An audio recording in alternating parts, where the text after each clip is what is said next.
Welcome. Hi, I'm Lorena, and today we are with Roberto Botelho, MD, PhD, is the president of the Uberlândia Medical Center and of the Aggir Foundation, São Paulo, Brazil. He's co-founder of ITMS Telemedicine Network, Euro-Latino Medical Research, Uberlândia Medical Center, and more than 10 startups, including Aggir Venture Health and Conexa Health. He's co-author of more than 50 published journal articles and abstracts and 15 book chapters. Welcome, Roberto. It's a pleasure to talk to you today. Hi, Lorena. Actually, this is my pleasure, this opportunity to share this 25 experience in innovation technology, most of them dedicated to the healthcare improvement. Thank you very much for this opportunity. We're very excited to be here today and to start and learn more with you. You had the privilege of working with Dr. Adib Jateni, a Brazilian cardiologist and inventor of the Jateni operation, a surgery that saves thousands of children's lives every year around the world. What was it like to work closely with him, and how much did he influence your passion for innovation, Dr. Roberto? This is amazing that you start with this very provocative question because I read the book Outliers from Malcolm Gladwell. If you read the book, Professor Jateni was an outlier.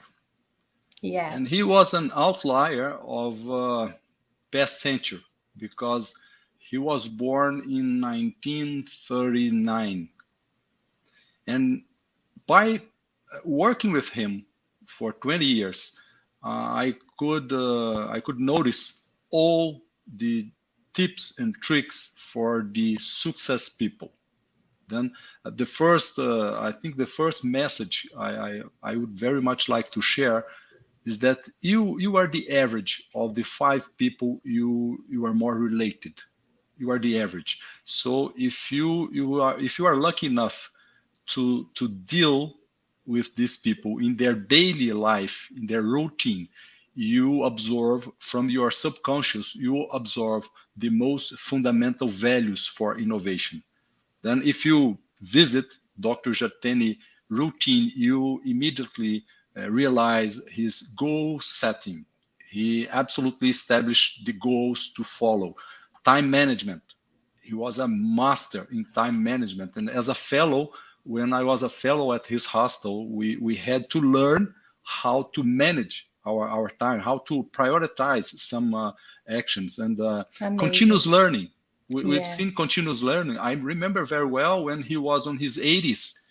He was the very first to arrive at the scientific meetings, and he was the very last to leave. He used to present papers. And then the continuous learning was something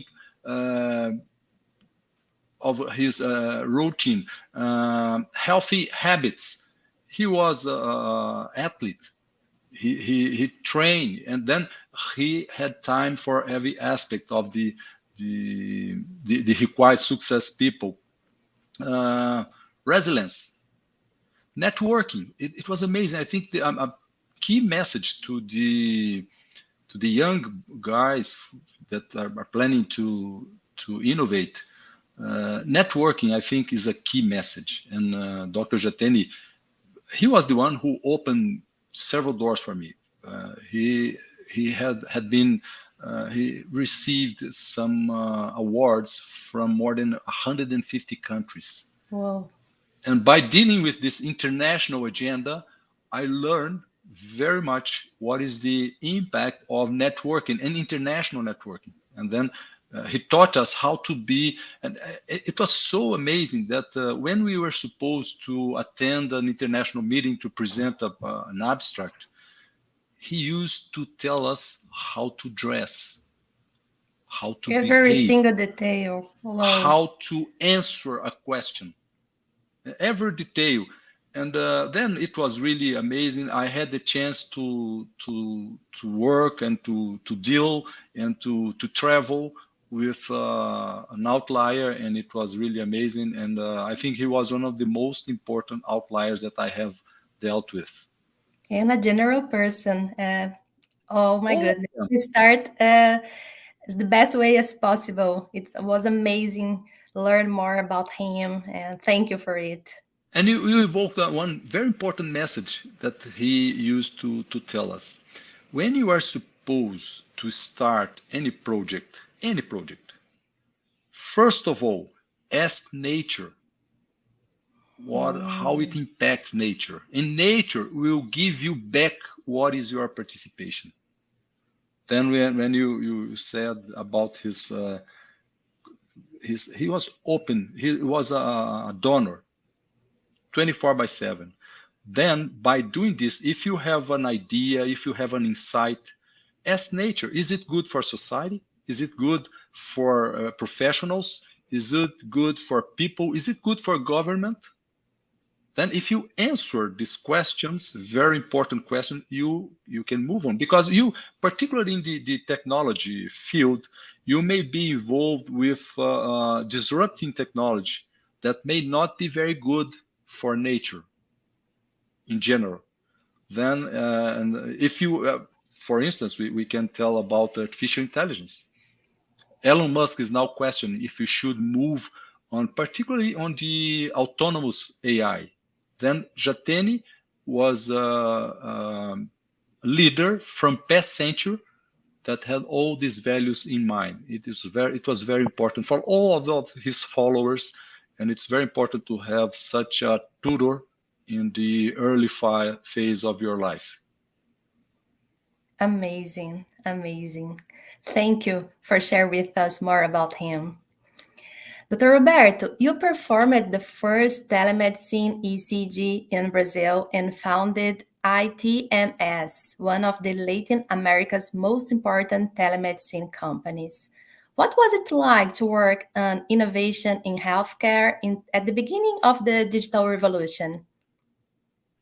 It was really, really amazing because I remember very well 1994 when I first met a retired engineer from NASA in Atlanta, and he was the first who introduced me to the tele EKG. 1994, I had no access to good internet at that time. When I share with my colleagues, they they discussed that I was becoming crazy. How could that be? How would I believe in those technology? In that time, then I had the first key message that is the leave out of your area of interest.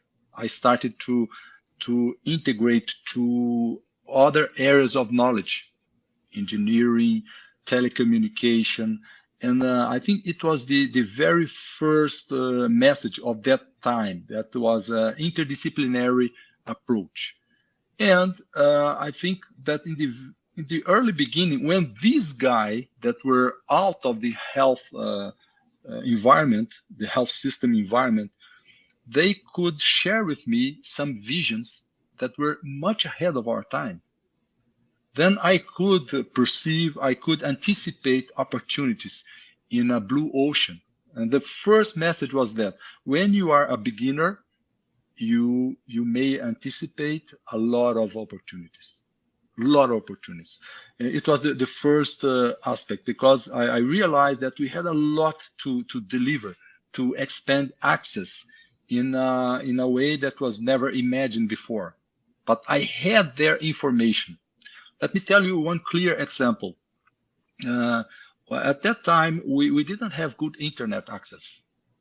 But the engineer, I questioned them, how can I take a document like an electrocardiogram and transmit from a place to another place with the same quality without missing any data, with all the required privacy?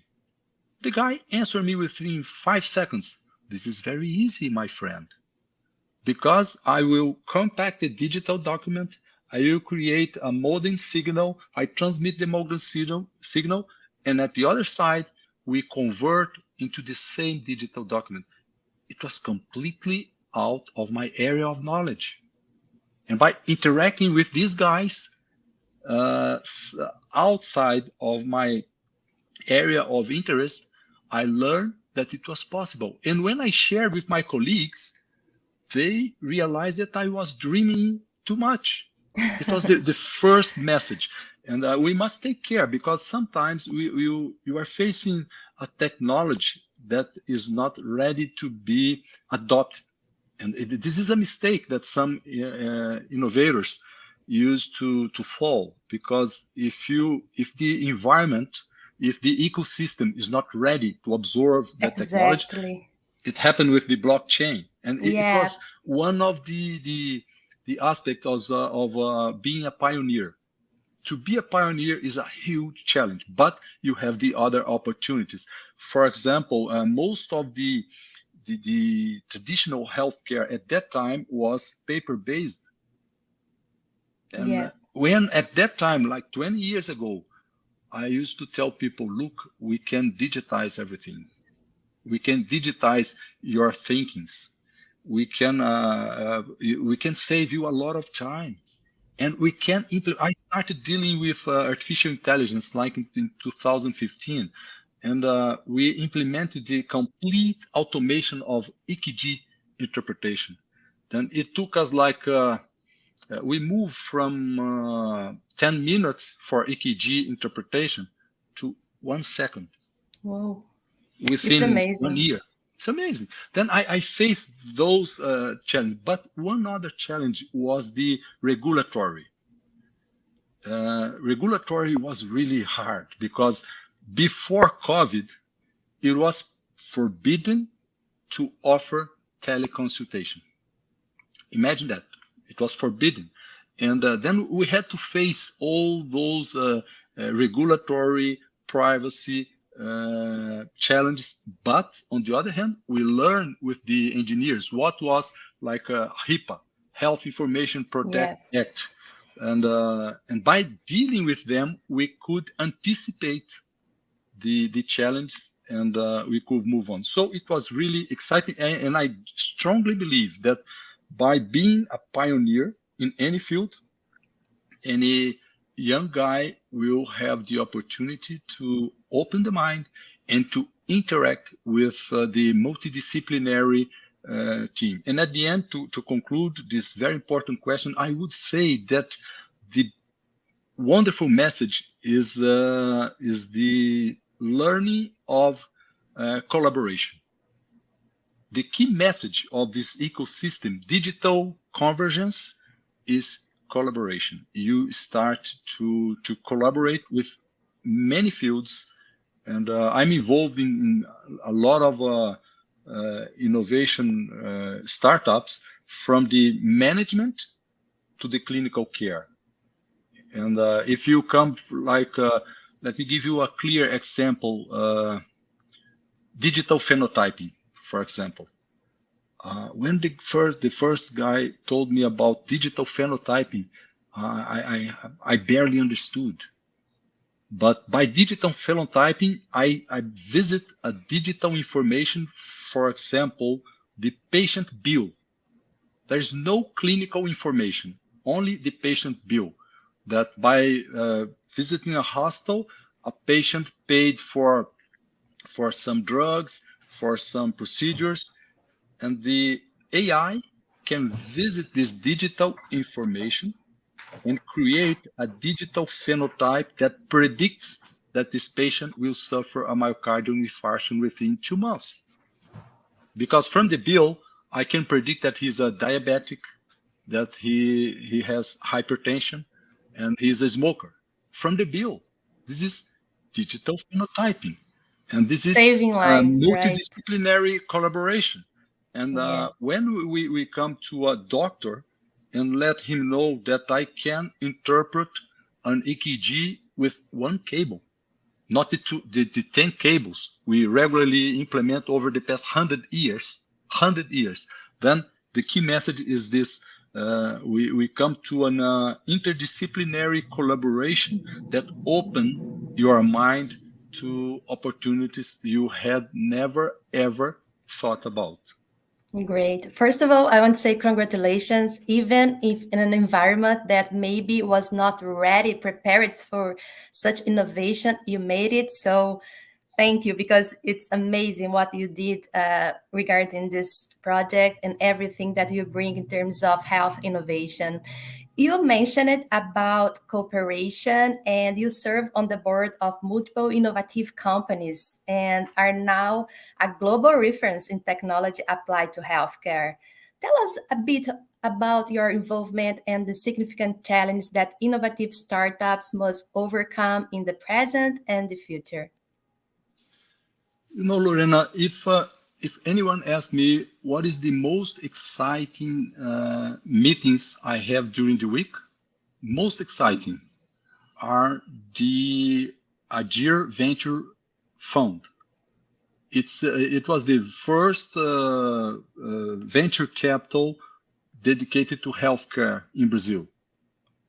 And why is the most exciting? Because we receive a funnel of we've seen 505 startups, and then we select out of these 500, we select 4 of them to invest. But we are following other 100 startups. Then this is the as you asked, how is it to deal with many companies? It's a massive flux of information, and you learn from other brains. You implement with the support of other brains. Then we have a network that we connect different neurons from different people to work together.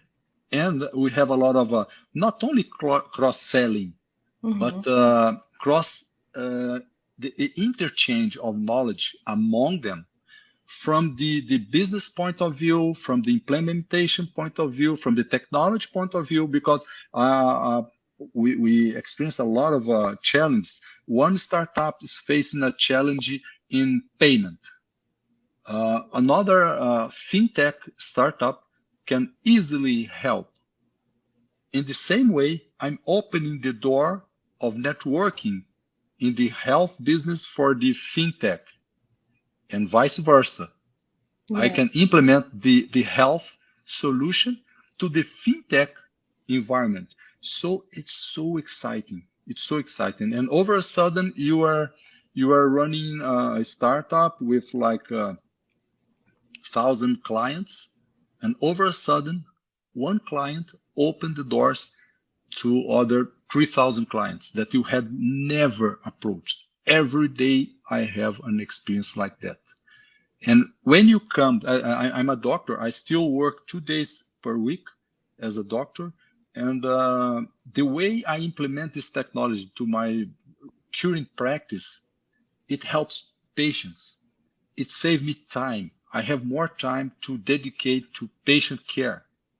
Then it's a controversy. How could I save time for this entrepreneurship? And wouldn't I lose time for my healthcare career? No, it's the opposite. I have more time to study. I have more time to practice. Then this interchange of knowledge in the ecosystem is really an experience that I recommend to everybody. And by dealing, again, we return back to that message that you are the average of the 5 people you most deal with. We are dealing with very, very intelligent people. But A Dr. great friend of Roberto, sorry, I have to ask you. You are mentioning about this average, and I agree with you. And what's the secret to having so many brilliant minds always close to you? Because it's impressive, because you have a great team in terms of startups. You have a Team as a mentor. So what's the secret to having so many brilliant minds always close to you? I believe from my observations, I strongly recommend people to. There is a book, uh, How Hippies Saved Science, and there is another book that I strongly recommend, that is Stealing Fire. And these two books they explain how or what's the difference of your brain and your mind. We have 1% performed by the brain, and more than 99% to be performed by the mind. And it was Gustav Jung that proposed the term of synchronicity. And I am a strong believer on the synchronicity where you are connected to people from the subconscious. This is the thesis of Jung. And I strongly believe that we may interact with people by expanding our mind. There are some techniques from transcendental meditation to other techniques that we call flow. If you implement them, maybe, I believe, maybe you are more open to subconscious connectivity. Then it comes the synchronicity. What is synchronicity? Synchronicity is a kind of coincidence with a purpose. Then you meet people. I can give you an example. When I met your team, when I met Vladimir, my friend, I met him by 100% synchronicity. He gave me a call that he wanted to discuss with me a topic about blockchain. I had never heard about blockchain. I said, guy, I'm flying now. I'm connecting flight in São Paulo, but let's schedule for next week. Oh, Vlad replied, I'm connecting flight in São Paulo as well. Oh Where my are you? goodness. I said, look, I'm at the gate 12. And he was on the gate 8. And then we met in the airport and we had 10 minutes. It's the elevator pitch. In 10 minutes, he explained me, and I took the flight from São Paulo to Uberlândia, and he was flying from São Paulo to Rio. Then it was the way we connected. And there is some synchronicity in this.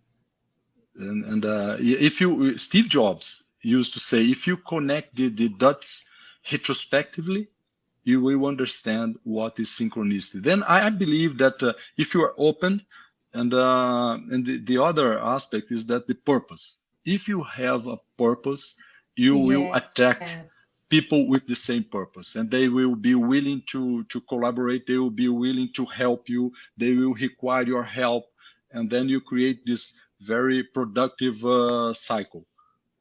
I believe, but I want Me to either. leave to understand and to confirm this.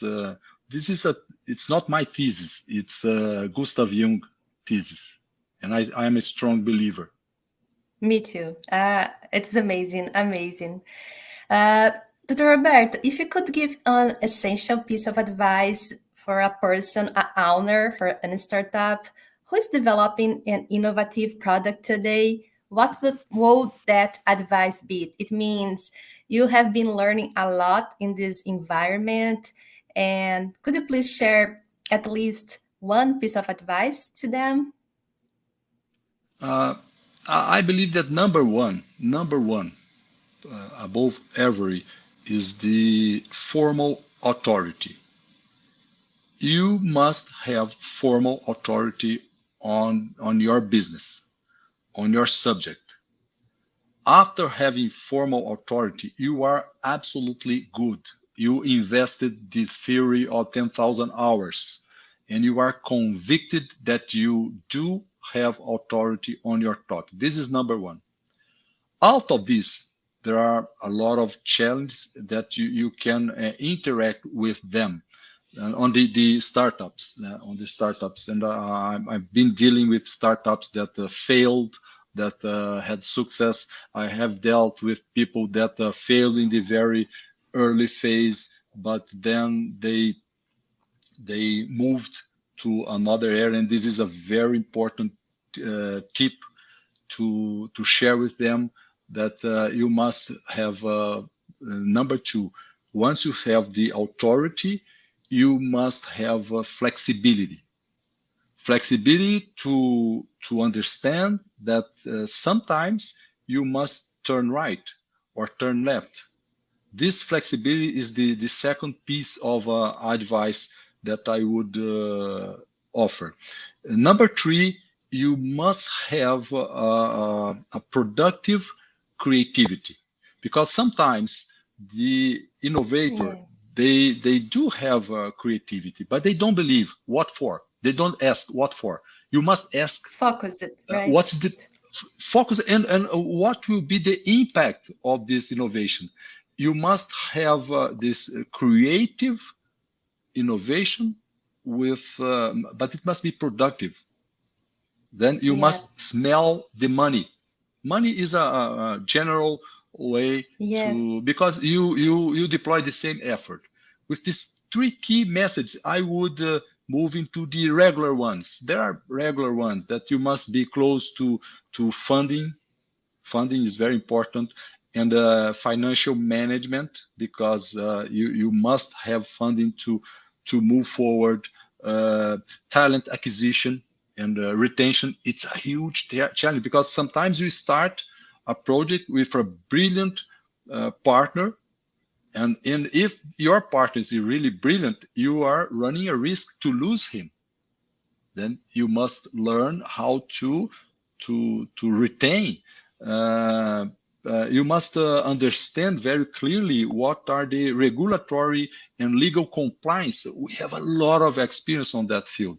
When we are Yeah. dealing with the wearables, I have some solutions in wearables, but when I go to the liability, liability may kill your project.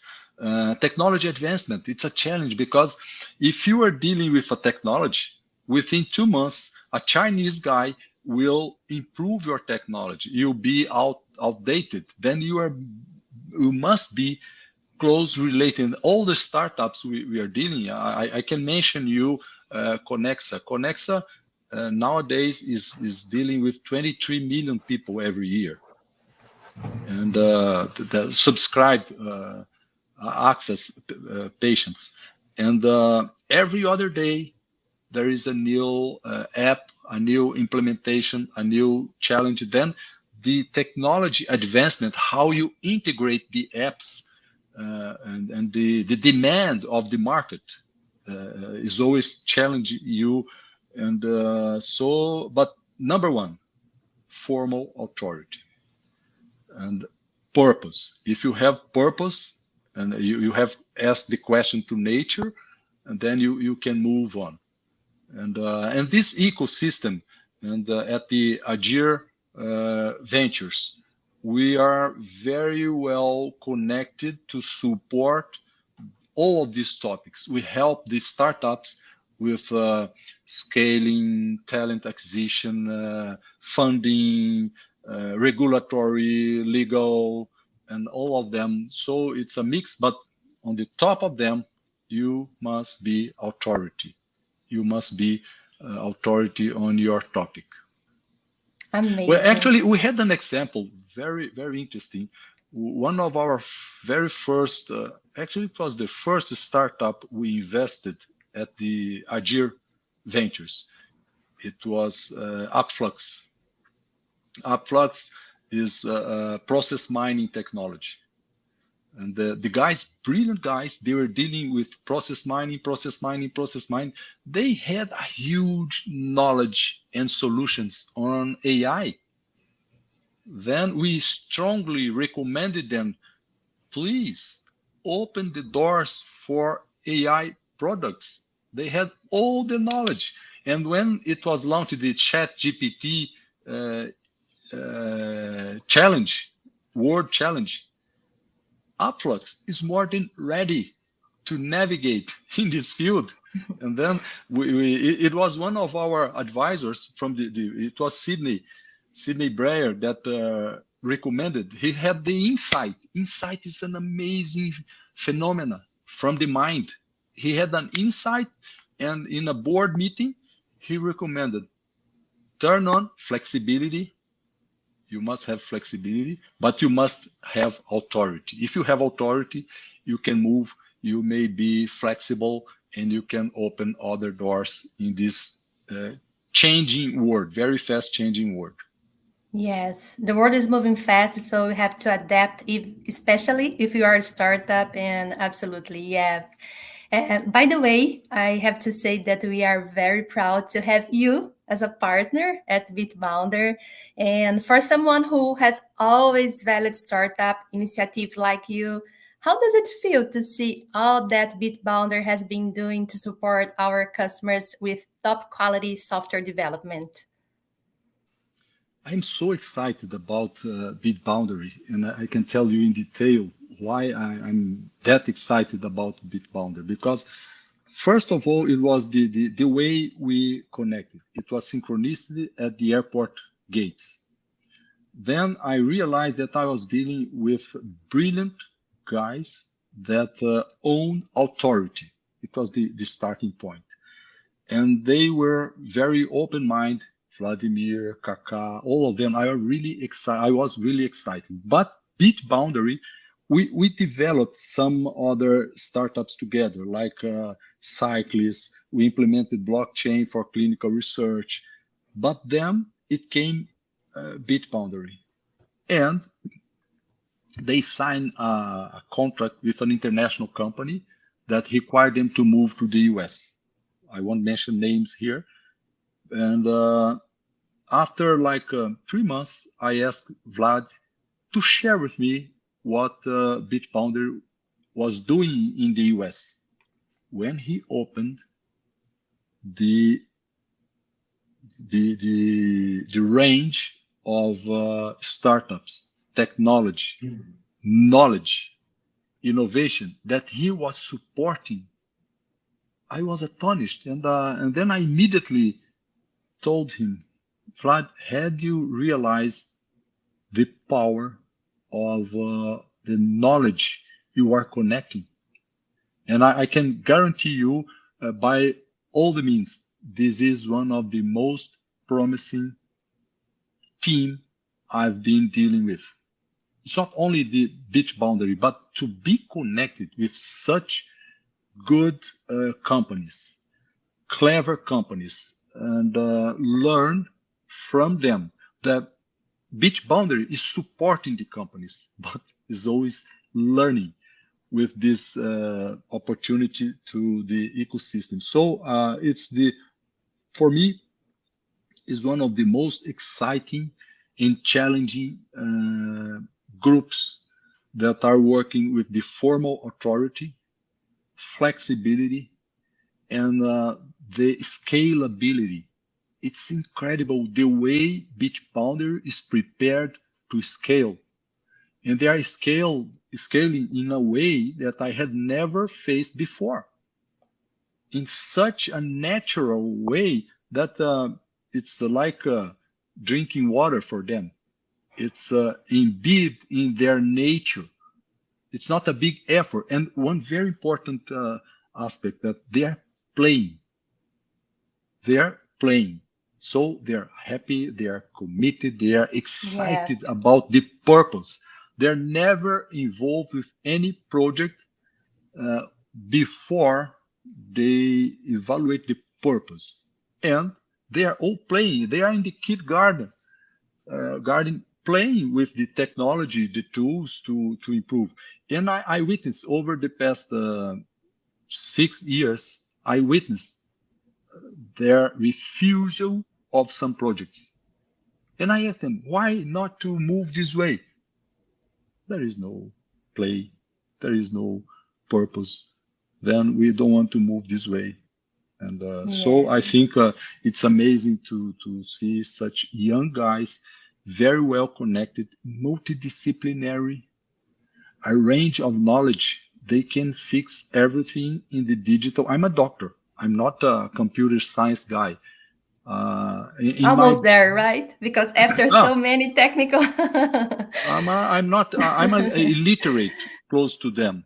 But the range of solutions that they are integrating, every startup I'm involved in, I schedule a meeting with them. Everyone. I want all these startups to spend at least 1 hour to learn from them how they can interact and support each other. So it's really exciting. I would keep talking to you for the next 30 minutes about the cases. The cases. One case, let me tell you one case, just one case. It's Sure. amazing, this case. I asked the Beach Boundary guys to support me at the Adib Jatene Foundation in São Paulo. They went there for a very specific purpose. It was to follow the bills and to integrate the bills with artificial intelligence. They did it. They saved like $1 billion per year in the cat lab, only in the cat lab. But by working there, they called me, look, doctor, we need to give you an advice. You are running some risks on your security and privacy. We can help you, and we can support your team to improve your privacy. So it was a clear example. They went there for one purpose, and they made a broader diagnosis of our technology challenges, and they support the hospital. And now the IT guys is 100% dependent on the Beach Boundary guys support. It was a clear example that not only provide the solution we required, but they got a deep evaluation of our environment and help us on the security and also on the efficiency. I can tell you that we improved the average 40%, 40% efficiency.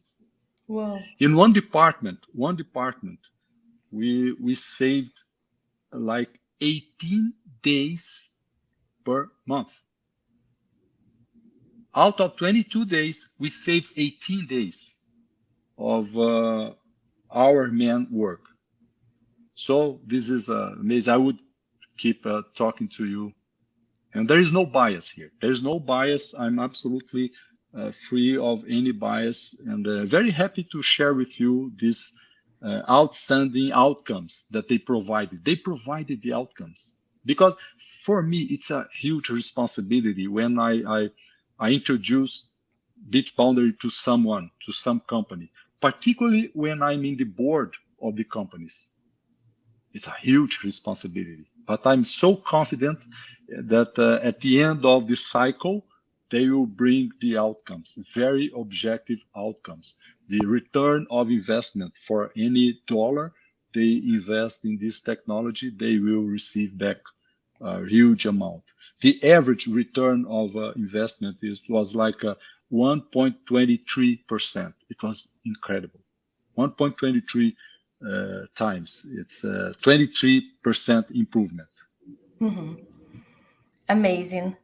Using technology to support and help people around the world. I think that Bitbalder has been doing it. So I'm proud to be here and support many startups and hospitals, like you mentioned it. So yeah, I'm very proud about Bitbalder as well. Let me give you one example. I think it's remarkable, and I think the audience will understand very well.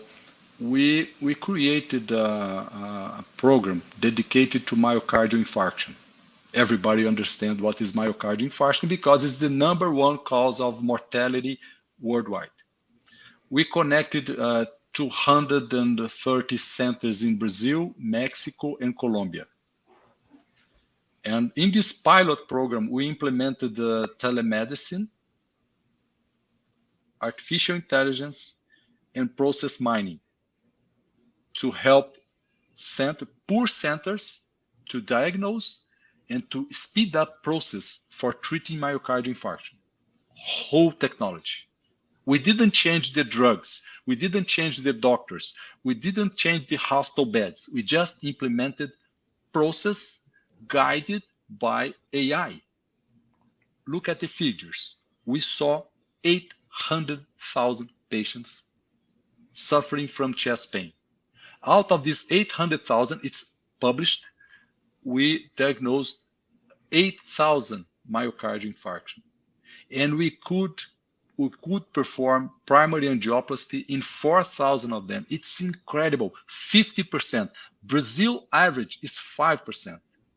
Then we improved by 10 the access to the angioplasty. We reduced mortality from 27% to 4%. Whoa, amazing. It's an absolute reduction. Absolute is not relative. Absolute reduction of average of 20%. We saved, if we brought those process into the whole Brazilian environment, we could save 11 billion reais per year, and we could save 200 lives a day. I will repeat. If we implemented that pilot program in the whole Brazilian healthcare system, we would save 11 billion reais and 200 lives a day. It was artificial intelligence and process mining in a myocardial infarction network. It was an amazing program with a lot of technology, but at the end of the day, it comes the purpose. We improve patient lives and health economy. Fantastic, fantastic, absolutely. And to finalize this wonderful webinar, I want to ask about the future. We have AI growth in the market now, and what we can imagine for the future in your opinion, Dr. Roberto? This is a $10 billion question. That's really, it's really. I'm following these trends, and I think we need to move our ethical consideration because of the acceleration, and there is a huge challenge on autonomous AI, and no one can predict. If we take the advice from Elon Musk, from Steve Jobs in the past, and they claim that there will be a lot of jobs that will be closed, but on the other hand, we will open exactly the same number of new jobs. But how will we train these people? How are our countries prepared to educate this digital generation? It's a huge challenge. Then we need to keep talking to managers, to government, to advise them to invest in this digital education, because it's a huge challenge. From the healthcare point of view, no doubts we'll face efficiency. As I told you, we are dealing with average 40% inefficiency. We can improve efficiency. We can save a lot of money. We can improve access, but at a cost that may challenge some aspects. For instance, if you come to new organ generation from 3D stem cells and AI, if this technology comes to the control of some people, we may be at risk. So it's a huge challenge of opportunity and threat. This is the key message. I would say it's side by side, opportunity and threat. And the way technology is dealing with this challenge is AI versus AI. You implement AI to combat the bad AI, and healthcare, as all the other fields, will face. But I think in the healthcare business, healthcare scenario, artificial intelligence has a lot to teach. Let me give you one clear example. We saw one startup that used natural language understanding. It's one step ahead of natural language processing. In this startup, robots can talk to the patient, understand, they understand, they access the patient file, they understand the patient variables, and they can access the cloud to get the guidelines for treatment. So they close the cycle. By touching an iPhone, you can have an interview with the robot. The robot will understand your language, not only process, they will understand, they can make diagnosis. Period. It's running. It's Yeah. running. Then from who is responsible for any outcome, any unexpected outcome? Who will be responsible for any misinterpretation? And who will control the quality of all of these cloud offered health system? If you as a citizen, you connect to an app in your iPhone and you access an Indian company that is providing you with a diagnosis that will deliver the drug to your house, who will control the process? So there is a huge challenge in this environment, but I'm an optimist. From the past 25 years, I've witnessed from the early beginning to now that I'm a cardiologist. I'm experienced a better practice. I can see more patients. I can offer them better quality. So I'm optimist. But on the other hand, I'm always paying attention to these challenges to move in the right way with purpose. But who knows? Amazing. Dr. Roberto, thank you so much for being here today with us. It's amazing to learn about your journey. So thank you. In the name of all the team in Bitbounder, I would say thank you for sharing with us about this amazing knowledge in terms of startups and as cardiologists as well. So it's a pleasure. I thank you. I'm really excited about sharing this experience with people, and I hope to help anyone who is willing to invest in the innovation and to help the health tech to improve. And our country requires more quality. And thank you so much for this educational opportunity. Thank you very much. See you. See you. Bye bye. Bye bye.